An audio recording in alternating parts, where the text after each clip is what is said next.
Welcome to La Vida Rosa. I'm your host Pinky, and today we're going to be talking about College Hill Celebrity Edition Season 2. So if you'd like to see more, then just stay tuned, like, comment, and subscribe. And without further ado, let's get into this video. Okay, you guys, this was not a show that I planned on reviewing. I don't have any notes, so everything I'm about to say is going to be coming off the top of my head from what I remember. In case you're under a rock and you don't know anything about what's going on with this show, there was a huge controversial fight that was promoted between Jocelyn Hernandez and Amber Rose, and that show is what caused a lot of people to even want to tune into this season. I already was going to watch it. I watched last season and I enjoyed it. I actually like the little twist of inviting celebrities who never went to college or didn't finish and have them go to their classes, even though it's like just like general studies, and I'm sure they're not truly being graded to the T the way the other students are, but just to, you know, actually see them do the college thing. I think for those who went to college, it can be a little bit nostalgic and just remind you of what all you went through, and just to see how people your age or older react to going to college now. Because child, I don't know if I could take it. Not the way I did it back then, like living in dorms and, you know, eating cafeteria food and staying up all night studying, trying to have a personal life, balance with school life, balance with work. Not something I necessarily would want to go back to, but then there was the good times. I mean, I met my best friends in the world that I'm still friends with to this day in college. So, you know, there's great parts about it as well. With all that being said, I guess I'll do a brief rundown on all of the characters. I'll start off with Orion. Orion is Omarion's little brother. The main way I know about him is being Omarion's little brother or being Janae Aiko's baby daddy. I ain't gonna lie, he doesn't really add much besides being a pretty face. He's cute to look at, you know, to be like a little, I guess, love interest for Tiffany, New York. But Tiffany has a whole fiance, so I didn't understand that storyline either. I know she does a lot of things for TV. I'm gonna go ahead and move on to Tiffany because there's not much to discuss with Orion. He was just eye candy. We have the OG Tiffany New York Pollard. We know her from Flavor of Love, and she's done several reality shows since then, but that's just like the one that really broke her out and made her famous. And she went on to have her own reality show, I Love New York, where she had her own contestants. I just love her personality. I hate whatever she did to her nose. I hate it. Like, you know, it's one thing to get plastic surgery on the rest of your body. That's a very controversial topic right now. But when you mess with your nose, like, that can completely change your face forever. She's almost unrecognizable based off that one small change. You know, you would think New York would come in this house wreaking havoc because of how she was on Flavor of Love, but she actually got along with everybody, and the only altercation she did get into was with Jocelyn. And, you know, it was funny because this was another very viral moment for this show. She calls her daughter her dogter. And, you know, she was very upset about the fact that her dog passed away, and, you know, she had that dog for years, and, you know, it really did hurt her. She was very sensitive about it. And Jocelyn, when she was talking to her about losing her dogator, Jocelyn gave her a hug because she thought she meant daughter, and even Iman thought that she meant daughter. But she was talking about her dog. So when Jocelyn found that out, she was like, I want to take my hug back because that's just a dog. I thought you were talking about an actual human being, a child that you birthed. You know, Jocelyn has a daughter, so she would be able to, you know, sympathize more with that.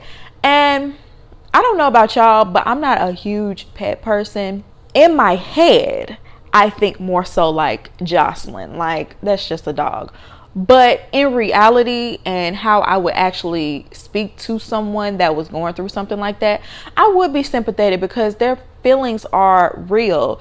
Regardless of whether you would feel that way or not, or whether you've had a dog or not, I can sympathize because clearly you have built a relationship with that animal to the point where you're grieving. So I'm just going to have sympathy based off of that. And if you say that that was your dog turn and that's how you felt, I'm going to let you have that. I'm not even going to tell you how to feel, right? But Jocelyn could not let that go. I guess she felt like Tiffany was playing in her face. I don't think Tiffany wanted it to get to the point where they were going to come to blows, because that is Jocelyn. You know, I don't want to try to fight her. She kind of big. So she started screaming like, leave me alone! Stop it! I'm crazy! She also had some really funny moments with telling Ray J to shut up while she was trying to study, because she really was taking it seriously. Or the time that half the group got too drunk the night before and didn't make it to class, and the dean stopped by to check them about it, and she was scared to talk to her. So I'm going to go ahead and bring up Iman. He was an NBA player. I believe he was rapping at one point. He's married to Tiana Taylor. You know what's crazy? I was talking to my friend earlier. I would have loved if Tiana was on this season. I hate to say that, but I would have much rather had Tiana than Iman. But I'm sure Tiana has much better things to do. Iman seems like he just looking for something to do.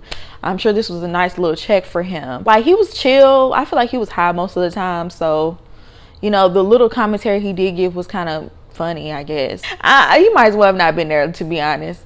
Then we have Ray J. Why did Ray J come back? I was sick to my stomach when I saw Ray J show up again. I was like, but you didn't take it seriously the first time. The last time he was there, Ray J barely went to class, barely was passing his courses, and then the last straw was the fact that he plagiarized a poem, and that's how he got expelled. Ray J is 43. I believe he's still married. You know, him and Princess threaten to get a divorce every other day. But you're married, you have 2 kids, and you come in here and play around. And I get it, like, you know, he feels like he's the comic relief. And I ain't gonna lie, Ray J can be funny, but the antics are getting old. You're 43. It's no longer cute to play the class clown. I forgot, Tiffany went off on him because he left cake in the middle of the floor and she stepped on it. And everybody was acting like she was doing too much because she was going off on him about that. But he left cake in the middle of the floor. And that's another thing I don't like about Ray J. People coddle him, like not only his mother, because I used to watch that reality show back in the day, and his mom definitely coddled him. They definitely let him be the screw up of the family, and they held Brandy to this higher standard, which that is Brandy. But dang, Brandy couldn't do nothing wrong, but Ray J could do everything wrong and still will get a pat on the back. And that's how he lives his life to this day. To this day, he acts like a spoiled brat. Ray J didn't even know how to wash his own clothes. He literally is Dorian. He acted like he's done all these roles and he's this great actor. You've been playing yourself this whole time in every role you've ever taken. Like, he really got on my nerves by going to that acting class and acting like he didn't have nothing to learn and being disrespectful, as if you're just a Jamie Foxx or a Will Smith or a Denzel Washington. Okay, who else was in the house? Katie. What's her real name? Parker. And she was Katie on My Wife and Kids. I believe we all know her from that show. Very cute, very adorable. She's a sweetheart. She seems like a very genuinely like joyful, happy person with her whole dance performance. I ain't gonna lie, Parker was getting on my nerves. I get it, the anxiety, because I deal with that myself, but man, like, the girl was trying to help her practice and I can't do it. I can't breathe. From what I saw, she seemed like she did pretty good at the end of the day. She got into it with Jocelyn. If you wouldn't say that, it was really one-sided. Jocelyn was just being a jerk this whole time. Her and Parker share a room. After the little fight she got into with Tiffany, she decided that she wanted to go in their room and lock the door. And Parker was literally sitting out there knocking and waiting to go in her room for like 4 hours. And she's not confrontational. She's a very, mild-mannered person. So, she went and told the rest of the group what happened. Like, I don't know what to do. She won't let me in the room. And when Jocelyn finally came out, she basically was calling her fake, calling her out of her name, calling her a B. And it was like, but you locked her out of her room. And Ray J was like, you're not going to be treating this house like it's jail and you just Big Bertha running everything. And because that's exactly how Jocelyn was acting. I can't even lie. And it was just like, why are you picking on somebody that you know is not gonna fight you back? That's just not even in her nature to do that.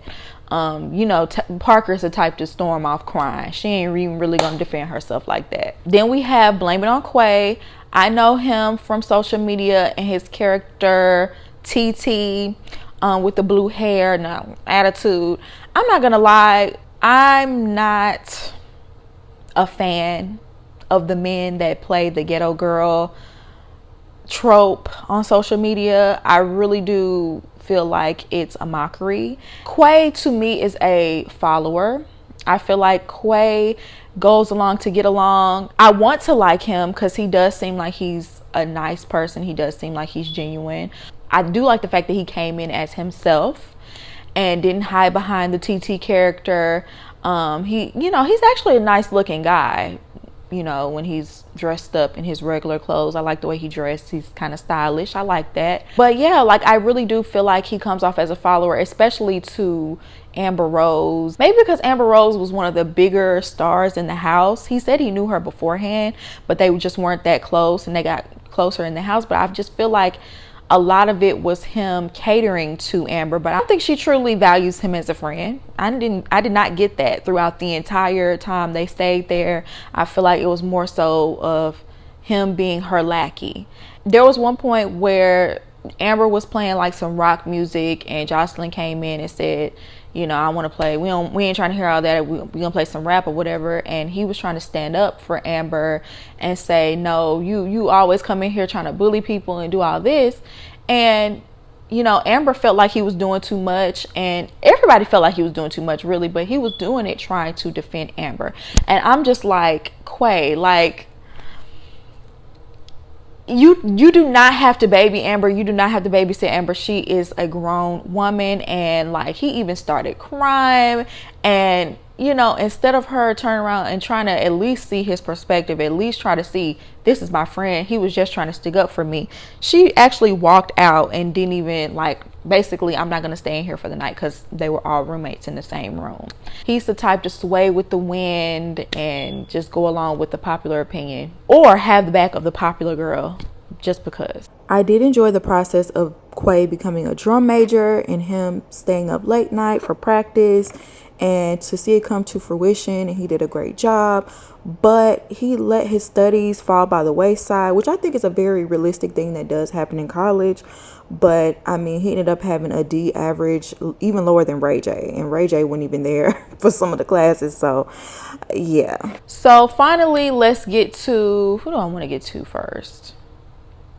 I'm going to talk about Jocelyn first, because Jocelyn was very confrontational in this house. I will say she rubbed everybody the wrong way in one way or another. I do feel like she was able to somewhat get along with Ray J and Iman, but outside of that, she got into it with all the women pretty much. Jocelyn has a history of that though.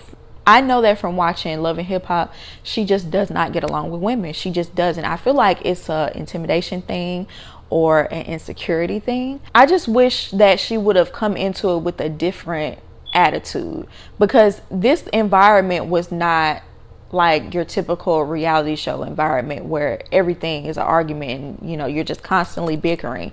This is like, you're supposed to show a different side of yourself. I feel like this is a good show to like rebrand yourself with, because it's not about all the drama. It's about school and going to a HBCU and learning new things and stepping outside the box of what you normally do on TV. So I feel like she could have possibly rebranded, but same old Jocelyn, same old confrontational, bully, everything got to be my way or the highway Jocelyn. I will say though, yeah, she did a lot of barking. I don't remember her ever like attempting to put her hands on anyone or try to fight anyone before this last scene between her and Amber. And I do think after a while she did chill out and she did calm down, but she just has this mindset that she feels like everybody's against her. And I think that's from her upbringing, but you need therapy. You need to develop new patterns, because those are not good. You are a mother, you are a grown woman, you're knocking on 40, so it's time to grow up. You shouldn't be doing the same antics you were doing when you first came on Love and Hip Hop. And I'm gonna go ahead and bring up the fact that yes, she was just in a brawl not too long ago where she was jumping somebody and literally got arrested. Okay, when she got out of jail, you know, just still trying to flex, like you ain't learned nothing. Despite all of that, Jocelyn was at the top of her class. And I know a lot of people view Jocelyn as ignorant. They might think she's dumb or stupid. it just goes to show, had she been shown something different, she might have taken a different route in life. Let's go ahead and talk about Amber Rose. So we first met Amber Rose from being Kanye West's girlfriend back in the day, and then I think she married Wiz Khalifa, and you know, she's dated various rappers. We basically know Amber through who she's dated. She went on to be an advocate, I guess you could say. She went on to do the slut walk. Amber admitted several times while being on this show that she's not happy. She's basically miserable. She says basically the only time she is happy is on Halloween. And that's sad. Like, out of 365 days of the year, you're only happy one day. Not even with your children. I think Amber is kind of bitter over her past relationships not working out. I mean, she did get dogged out. She did get dogged out by the men that she was with. But also, you got with men who don't have a great history of being good to women. So I'm not trying to blame her. I'm just saying we also have to look at the men we are choosing, because we do have a choice in the matter. Then let's get to race, because that's where this huge fight stems from in the first place. Amber is biracial, okay? But if you look at her mother, I believe her mother is Cape Verdean. Her mother doesn't look like she's monoracial herself. She looks like she's mixed herself. Amber considers herself biracial. I want to start this off by saying I have no problem with that. In fact, I prefer when biracial people say that they are biracial and not just black. Now, you have a right to claim whatever you want to claim. There are some biracial people out there that phenotypically look black, like J. Cole, like Obama, like Tracee Ellis Ross. And then you have your biracial people that are white passing, like Logic, like shoot. I feel like if you put a wig on Amber Rose and she didn't get all that surgery, she could definitely pass as a white woman. Like Rashida Jones, like Meghan Markle. You know what I'm saying? Phenotypically, they are more racially ambiguous or white passing. She continued to bring up this entire season about her plight of not feeling like she fit in with the black crew, not feeling like she fit in with the white crew. And so she just constantly felt like she doesn't fit in. And to a certain degree, I can sympathize with biracial people. I can definitely see how that could be a struggle. I also have to be honest. Amber Rose, how have you not been accepted by the black community when it was the black community that has made you famous and that has kept you relevant, that keep you in the blogs? You date black men. A lot of people associate you with that. You have been welcomed with open arms in this community. Because honestly, black people are very welcoming. You are on a black network right now. You are at an HBCU and no one is not accepting you. In fact, I feel like majority of the group very much accepting of you. And she'll say things, oh, because I like alternative music, that black people don't accept me. You do know that there are non-ambiguous, monoracial black people that love things that deviate outside of what black people like, which is crazy within itself because you're stereotyping the entire community. The people that you hang around, the people that you choose to surround yourself with, the people that you hang around don't like it. There are so many black people that love that exact thing. There are so many black people that love alternative music, that love anime, that love, I don't know, golf, things that are traditionally associated with whiteness, I guess. There are plenty of people, and especially these days, it's so easy to connect with those people and find ones that share the same interests as you. Find your people. I'm sure there are plenty of groups out there that cater to biracial people and where y'all can go in there and discuss your plight all day long and where you can feel accepted. But no, you choose to come to the black community and cry and complain. Why don't you go to a group of white people? Why don't you go on a white show and complain about that? Because you already know white people are not going to sit there and listen to you. The fact that black people actually sit there and listen to you, give you a voice, give you the platform to be able to say that and complain about us, give you the microphone and let you do it, says right there that you're accepted. What white platform can you do it and they'll actually listen to you and not talk over you and say that's not true? Gaslighting and telling you, no, that's not true. That doesn't exist. I have a black friend.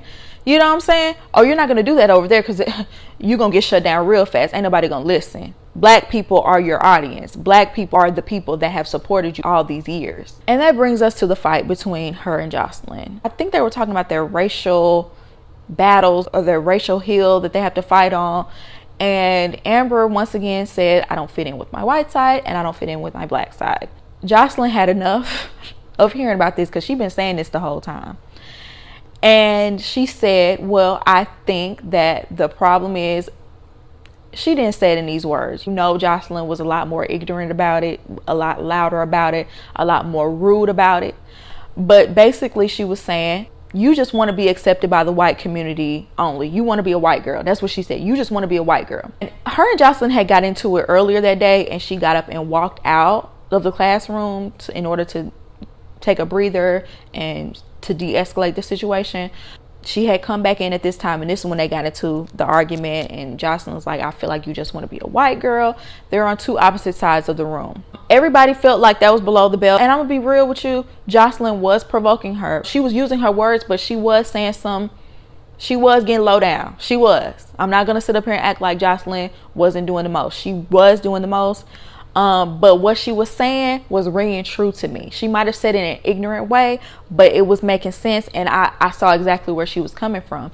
And I feel like she hit a nerve with Amber Rose. I don't know if she necessarily wants to be a white girl, but I think she really wants to be accepted by the white community way more than what she is, more than she cares about being accepted by the black community. I don't think she views black support as viable. She much rather have the white community support her, and you know, access, power, things like that come with it. I also saw a clip of Amber Rose talking about people from her family were basically anti-black because they didn't want to come to her wedding because she was getting married to a black man.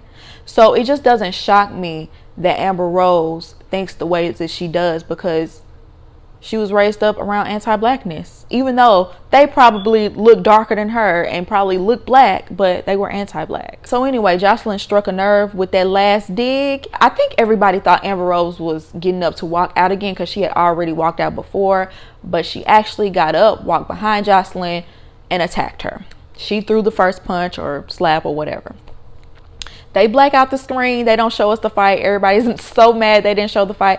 Low key, I do think it's false advertising, because I feel like they showed even more of the fight in the previews than they did on the actual show. And they said they didn't show the fight because they're showing respect for the university. And while I can understand that, don't promote the show with the fight then. That's how y'all got the viewers that y'all got. So they have the fight. Jocelyn doesn't even want to be seen after the fight. I don't know who got the best of who, but I do feel like Amber probably got the best of Jocelyn. But she also had the upper hand. She kind of snuck her.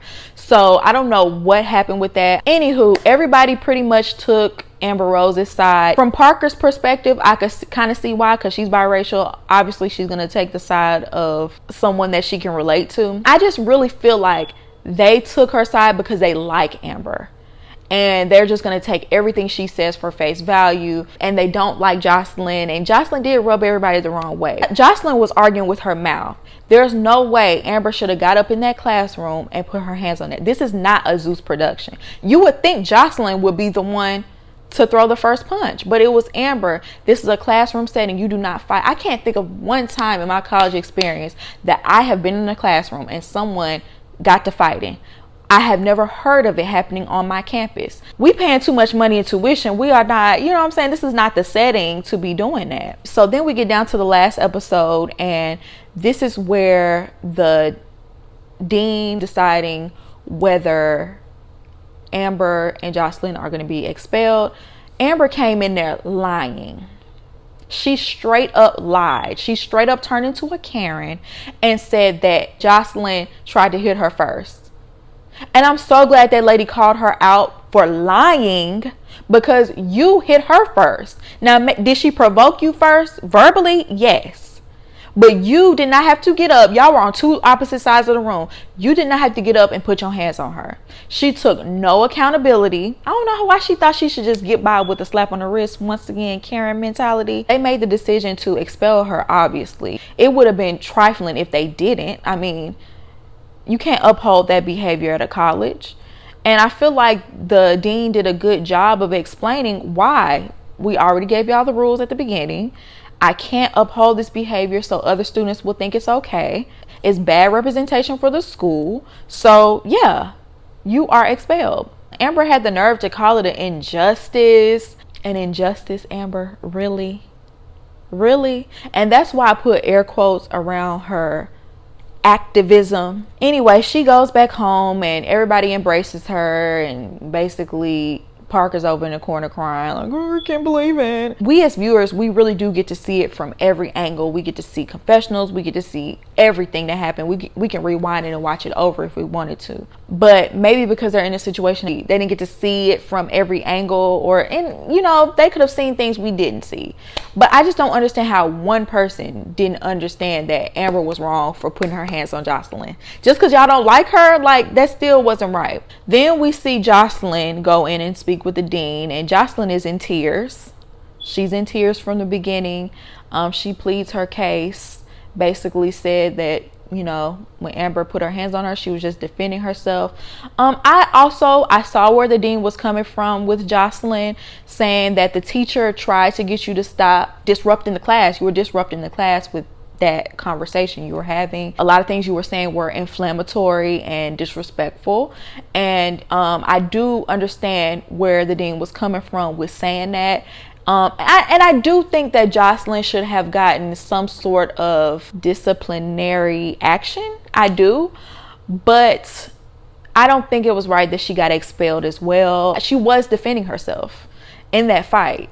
And, you know, maybe suspended, yeah, because you disrupted the class, you're keeping the class from, you know, moving forward, yes. But to get fully expelled, to get the same punishment as Amber, I don't think that it was fair. I don't think that it was fair.